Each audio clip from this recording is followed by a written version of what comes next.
as I've gotten more into voice technologies and things like the Amazon Echo and flash briefings, I've been giving talks about that particular topic to different groups of people, and I've engaged in a lot of conversation about it. And one of the objections that comes up often about smart speakers in particular is that it's always listening. And people are fearful right now that things like the Google Home and the Amazon Echo are listening to your conversations, and that could be recorded, and that somehow could be used as an invasion of privacy. Now, it's justifiable concern, I guess, but what I always do is I put it into perspective with what people are already revealing about themselves online and through their phones. Look at your phone. Look at all the apps that you have on your phone, and just think about how much of your life you have already exposed through websites and through all of the apps on your phone. I mean, basically, your phone is a diary of your life, and in great detail. You probably have username and passwords in there. You can get to your bank through there.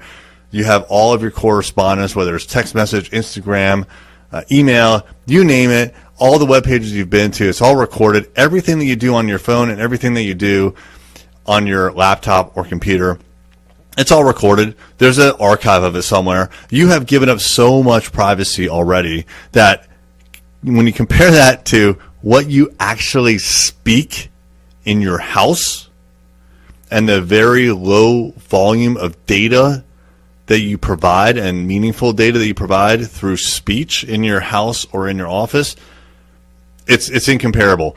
You have already surrendered 99% of the data that could potentially be exposed, with the other 1% being from voice systems. So I get the concern that you don't want to be recorded, but when you compare that to what you've already revealed to the world and to these other systems that are out there and exposed to systems like Facebook and your text messaging and your phone company, you're already out there. Like, you are way out there.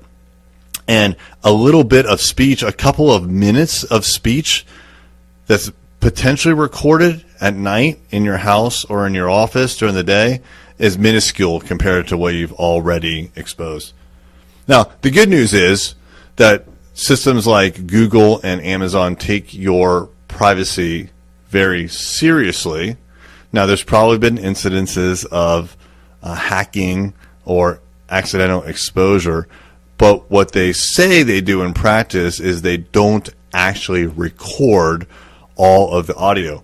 What they record, generally speaking, and this is probably not 100% technically correct, but generally, they are recording 1 second at a time and analyzing what you just said.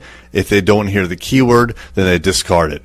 And they continue to record 1 second at a time, analyze it, discard, until you say the keyword, and then they record until your phrase is complete. And now they have a 2 or 3 second soundbite that they send off to their servers in the cloud, analyze what you said, and then they take the action. So there's certainly an element of trust, and I absolutely get that.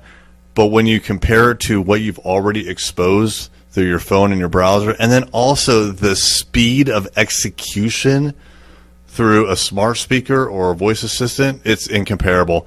These smart speakers and these voice assistants, they're going to take over the world. We're going to look at our phones in 10 years, the phones of today, and we're going to view them as today we view pagers. They're going to be antiquated. We're not going to use them. We're going to think that typing with our thumbs is just absolutely ridiculous. So I don't want you to have a fear of voice speakers and of voice technology. It's the wave of the future for sure. And the quicker you can get to understanding those concepts and then trying to apply them to your business and your marketing, the better off you'll be.